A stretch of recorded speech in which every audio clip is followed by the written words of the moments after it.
It's become the instinctive evolution of AAA games that each entry gets bigger.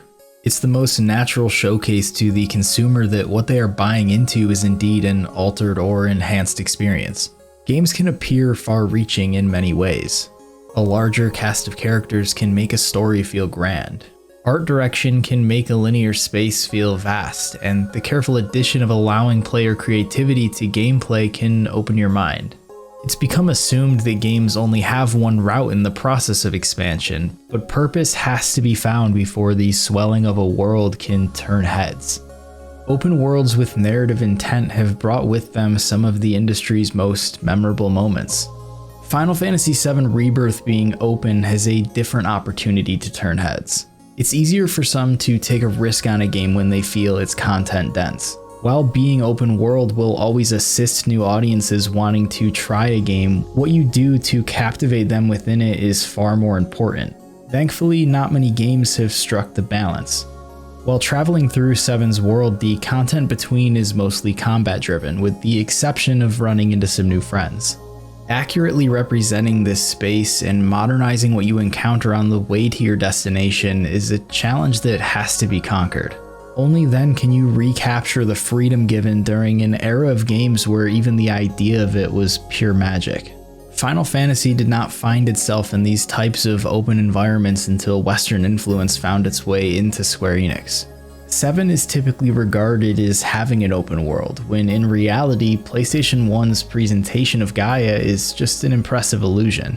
The world map itself is a very linear instance of what the pathing would actually look like to travel on. It was at this point not an uncommon design choice for Square Enix or Final Fantasy. Using 1997's technical options, it was a brilliant workaround to make it feel as if you're actually globetrotting, especially considering just how linear the design of the first 5 hours of the game are. It's where their effective use of Subversion took its first steps.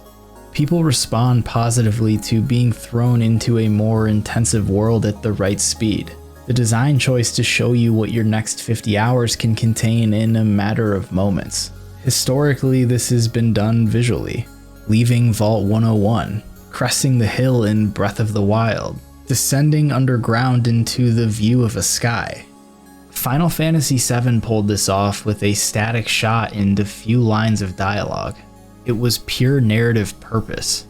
When revisiting this sequence decades later and in a 3-part saga, it had to be freedom driven in a different way.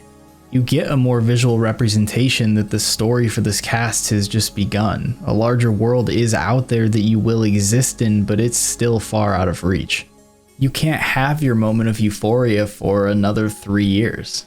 7 Remakes' step-out moment in sense of freedom comes from a release of Destiny and the recreation of the feeling that what's outside of Midgar is still a mystery.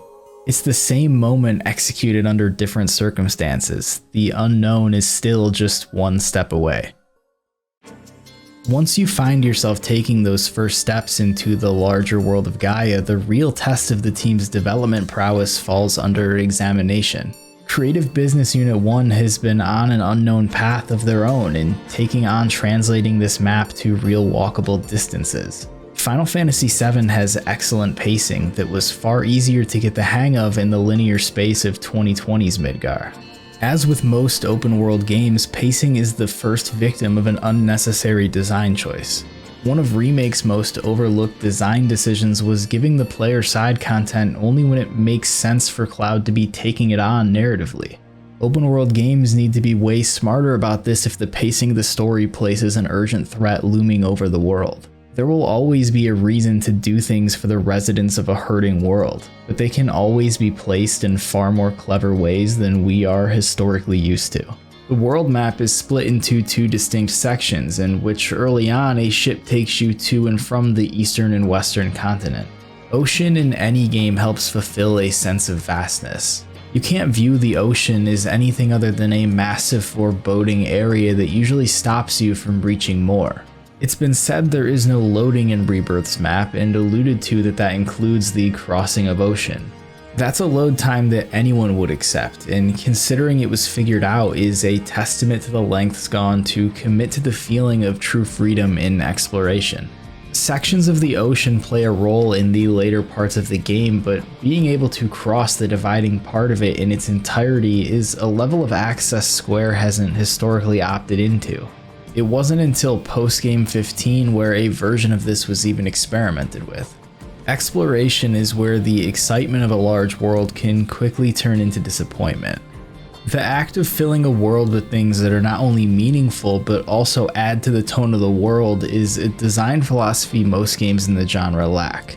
For Rebirth, there exists an opportunity to continue adapting 7's ahead of its time features under a modern lens.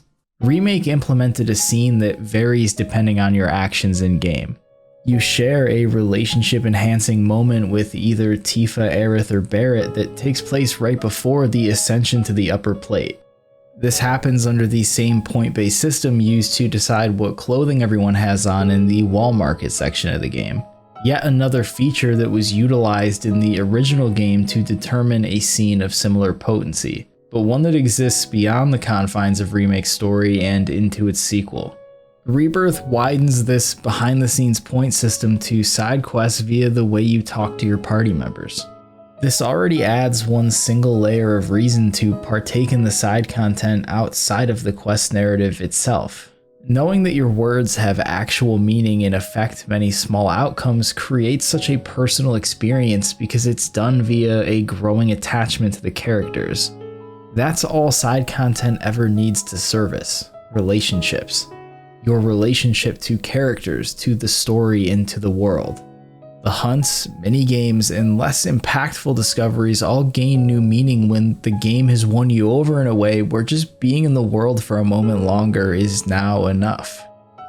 There exist small systems like this that are able to completely alter the perspective of the player when choosing to partake or pass on a game's side content. And instead, so many studios when creating large worlds stop right there. The meaningless content is served up front and immediately devalues everything someone would have found worth seeing later on. Providing purpose falls to the wayside. The Remake project is something that is structured to have storytelling and world design evolution with each entry. Every opportunity to push the genre forward should be taken. Final Fantasy VII's overall impact in the industry pushed the developers of this project to work at their absolute best. It seems clear now that the result of that is what we may be seeing come launch. Open worlds do need purpose. It's easy to look at the way the industry is moving and find little value in the way they are consistently utilized without it. Final Fantasy VII was a leader in finding true value in expanding the areas of the game you are playing in, and it's time for them to do it again.